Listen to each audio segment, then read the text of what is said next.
Olá, meu irmão, a paz do Senhor Jesus seja com todos nesse dia. Quero agradecer a Deus por essa oportunidade de poder mais uma vez estar aqui com meus amados irmãos, para que viemos estar falando da palavra do Senhor. Convido todos a abrir a sua Bíblia na primeira carta de Samuel, capítulo 16, versículo de número 13, que diz assim: Então Samuel tomou o vaso do azeite e ungiu, e no meio dos seus irmãos, e desde aquele dia em diante, o Espírito do Senhor se apoderou de Davi. Então Samuel se levantou e se tornou a Ramá. Amém? Meus amados e queridos, graças damos ao Senhor por mais um dia de podermos estar todos aqui reunidos para estar falando da palavra de Deus. O texto que lemos, ele é cheio e repleto de revelações profundas. Quando você lê na Bíblia a palavra escrita Espírito Santo, e quando você lê na Bíblia a palavra escrita Espírito do Senhor, a Bíblia está falando da mesma pessoa, ou seja, o mesmo Deus, porém com ações diferentes de acordo com a situação que estiver sendo vivenciada. Quando lemos sobre Davi, o que você pensa? Qual é a parte da vida de Davi que vem à sua memória? A maioria das pessoas, quando tem a expressão verbal ou narrativa a respeito de Davi, lembra que um menino dócil, ruivo, pequeno, derrubou um gigante de quase 3 metros de altura, né? E esse menino é o que vem na nossa cabeça quando falamos a respeito de Davi, que ele venceu Golias. A batalha de Davi contra Golias é o divisor de águas desse homem. Davi é um homem antes de vencer Golias, e Davi é outro homem depois de vencer Golias. Perceba bem, Davi antes de vencer Golias era uma pessoa.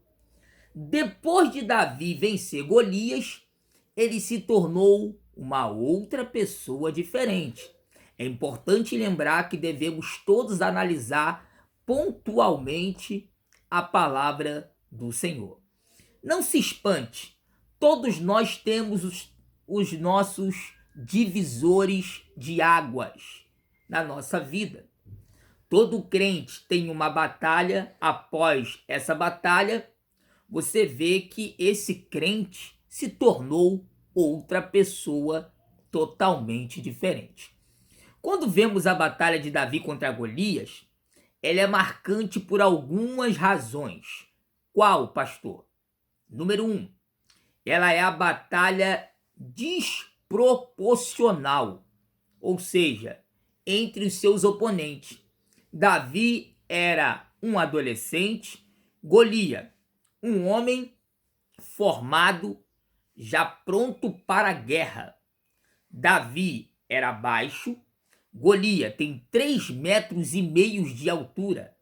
Davi era pastor de ovelhas e Golias, guerreiro profissional.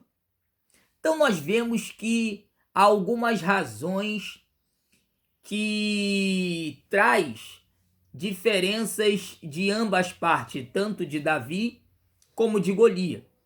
Agora, houve uma grande vitória de Davi contra Golias. Isso é fato e todos nós sabemos pelo contexto da história.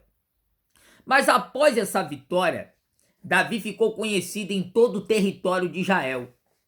Pastor, o que o senhor quer dizer com essa palavra? Eu quero dizer que a grande batalha na tua vida, louvado seja o nome do Senhor, que prepara é o nosso Deus. É o nosso Deus que prepara uma grande batalha que vai mudar a minha e a sua vida nesse dia. Eu quero dizer que a grande batalha da tua vida, quem vai preparar é Deus. Antes de você chegar em Golias, você tem que passar por outras batalhas que intercedem no seu caminho. Uma coisa importante que você precisa entender: ninguém chegará a um alto nível da sua vida se não passar pelo caminho que a sua vida intercede de você passar. Ninguém conhece coisas grandes sem viver as pequenas. Ninguém consegue alcançar grandes níveis se não passar pelos níveis que assim intercede. Amém, irmãos? Perceba isso e guarde isso para a sua breve meditação desse dia. Nós alcançamos coisas superiores, maiores na vida, quando passamos pelaquilo que intercede no nosso caminho. Ninguém chega a Golias antes de vencer algumas batalhas que intercede. Perceba que você não matou uma barata. Eu estou usando aqui uma palavra simbólica, tá? Uma introdução para que você entenda. Tem gente que nunca matou uma barata e quer matar um gigante. Como é que pode isso? Tem gente que não é fiel no pouco e quer que Deus coloque no mundo. Tem gente que não começou a evangelizar pela tua igreja, mas quer evangelizar na África.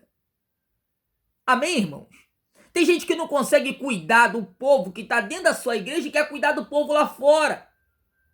Meus amados, primeiramente, você tem que começar a fazer pelas batalhas que intercedem no seu cotidiano da sua vida. É um caminho que nós não podemos pular. Todos nós teremos que passar mediante a ele. Só através dele que alcançaremos a batalha que vai mudar a nossa história. Oh, aleluia! Louvado seja Deus! Estou usando uma linguagem alegórica, ok?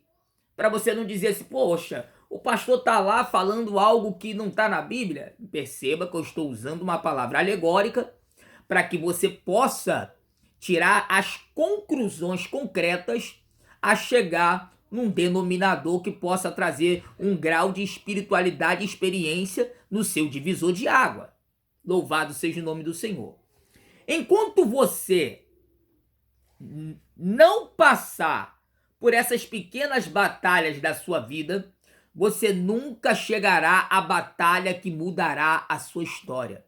Enquanto você não passar por esse pequeno problema que está afetando a sua vida, enquanto você não passar pela essa crise espiritual, essa crise sentimental, essa crise amorosa, essa crise no seu trabalho, essa crise nesse curso, essa crise na faculdade, na escola, em toda a área global da sua vida que rege a você, enquanto você não passar por cima de tudo aquilo que você acha que está te fazendo mal, você não alcançará a batalha que vai mudar a história da sua vida. Oh, louvado seja o nome do Senhor. A primeira lição desse texto que nós tiramos aqui: Davi foi ungido no meio dos seus irmãos. Amém? Davi foi levantado no meio dos seus irmãos.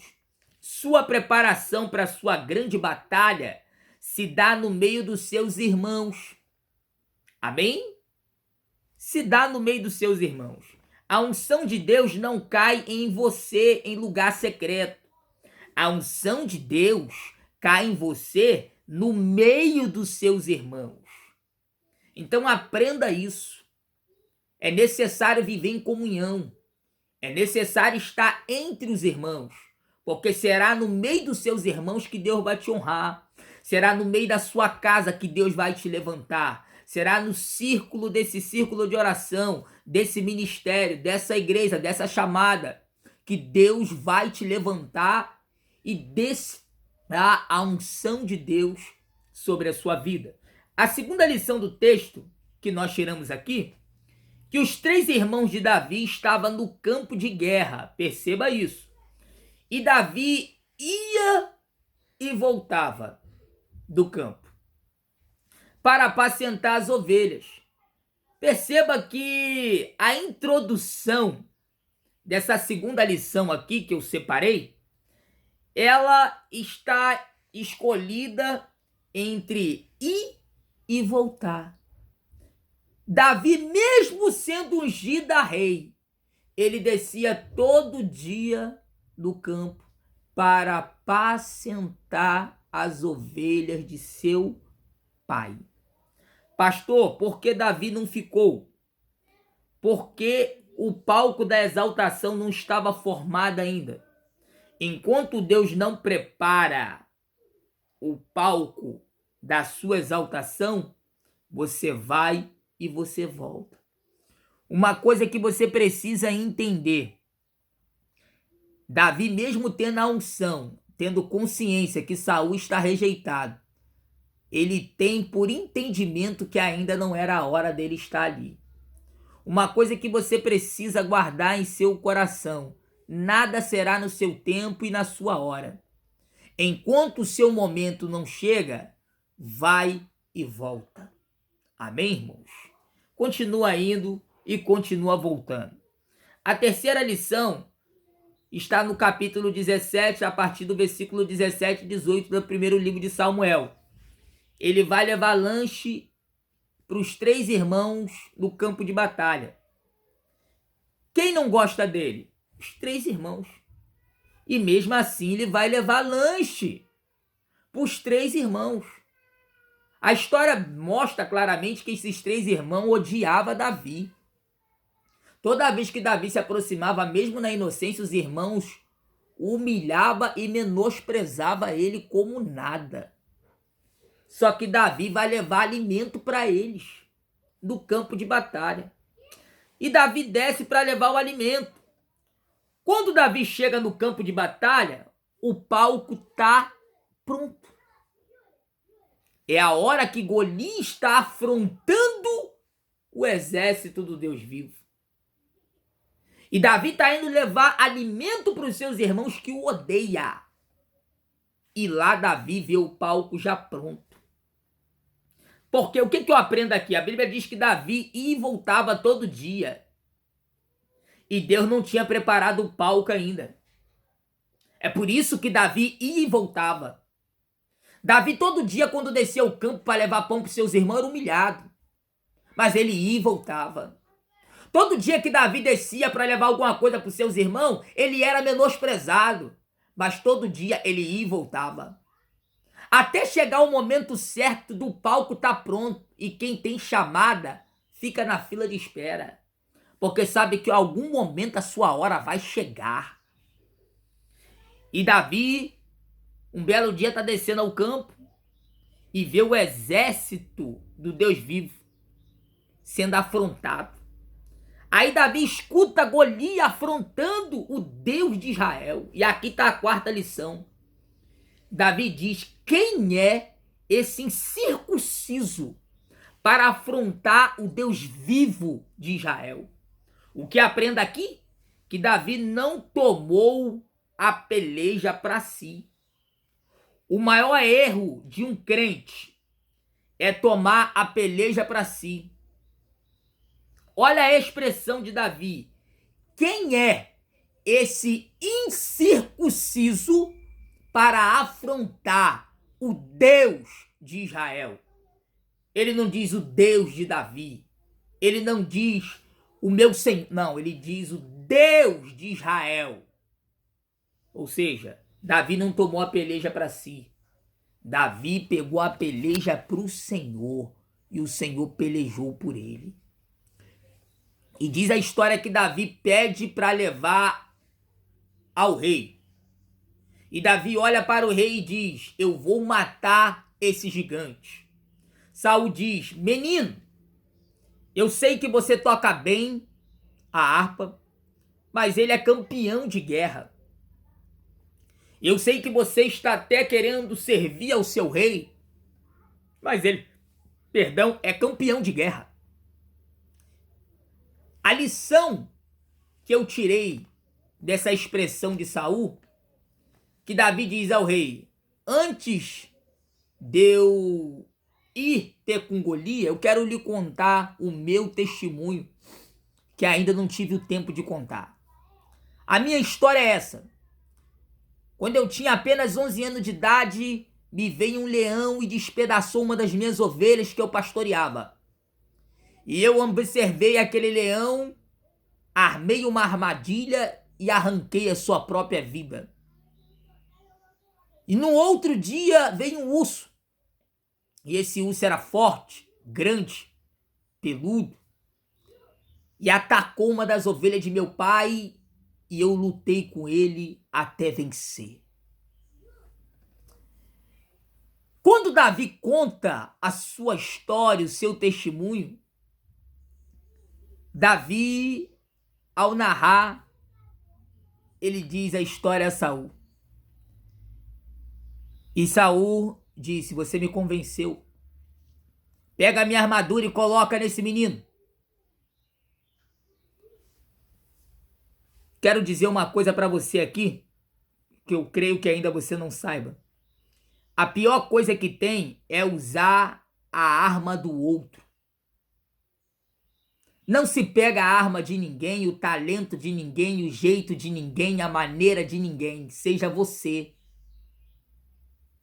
Se Deus tiver que fazer alguma coisa na tua vida, Ele vai fazer por você, não você sendo alguém em você. Seja você. Saul achando que pegando a armadura dele e dando a Davi, o problema estava resolvido. Mas diga para o seu irmão ou para você mesmo, use aquilo que Deus te deu. Use o talento que Deus te deu, o jeito que Deus te deu, a maneira que Deus te deu, a estratégia que Deus te deu. Seja você. Aleluia. E diz o texto que Davi vai ter com Golias e Golias debocha de Davi. Porque Golias tem lança, escudo, capacete. E Davi não tem nada. Davi vai a ele simplesmente com uma funga e um cajado na mão. E diz o texto que Davi desce ao ribeiro e pega 5 pedrinhas lisas. E partiu Golias quando viu, diz: sou eu um cão para você vir comigo com pau e pedra? Davi diz: hoje o Senhor me dará a sua cabeça e eu darei as aves de rapina do céu. Porque quem és tu para afrontar o exército do Deus vivo? Aprenda isso aqui. Do ribeiro até a funga, quem carrega a pedra é você. Eu vou repetir. Do ribeiro até a funga, quem carrega a pedra é você. Da funga até a testa do gigante, oh, aleluia! Quem carrega é o Espírito Santo de Deus. Aleluia. O Espírito Santo de Deus não vai pegar a pedra no ribeiro. Ele vai pegar a pedra na funga. Quem vai pegar a pedra no ribeiro é eu e você. Concluindo, pastor, como o senhor sabe quem foi o Espírito Santo que levou a pedra na testa do gigante? Eu tenho 2 razões. Número 1. Não há força na mão de ninguém para fazer uma pedra cravar na região óssea do gigante. Se você lê o texto, você vê que a pedra ela foi direto na testa de Golias e ela ficou cravada na parte oceânica do seu crânio. Ela ficou cravada, a pedra. Uma criança não teria essa força. Louvado seja o nome do Senhor. A segunda razão é quando Davi roda a funga. Agora o Espírito Santo leva. Por que o Espírito levou? Porque quem preparou o palco foi Deus. Então a glória era de Deus e não era de Davi. Quem preparou a hora foi Deus. Quem preparou o dia foi Deus. Quem tirou Davi do pasto para o campo de batalha foi Deus. Irmãos, Quando Deus prepara o seu dia, a sua hora, não há ninguém que impeça. Fique com essa palavra. Que Deus abençoe sua vida e que o Deus de nosso Senhor e Salvador Jesus Cristo faça o mesmo que fez com Davi através do Espírito Santo. Que Deus seja contigo e que nunca se esqueça. Deus tem o seu tempo e a sua hora. E o seu momento há de chegar. Deus te abençoe.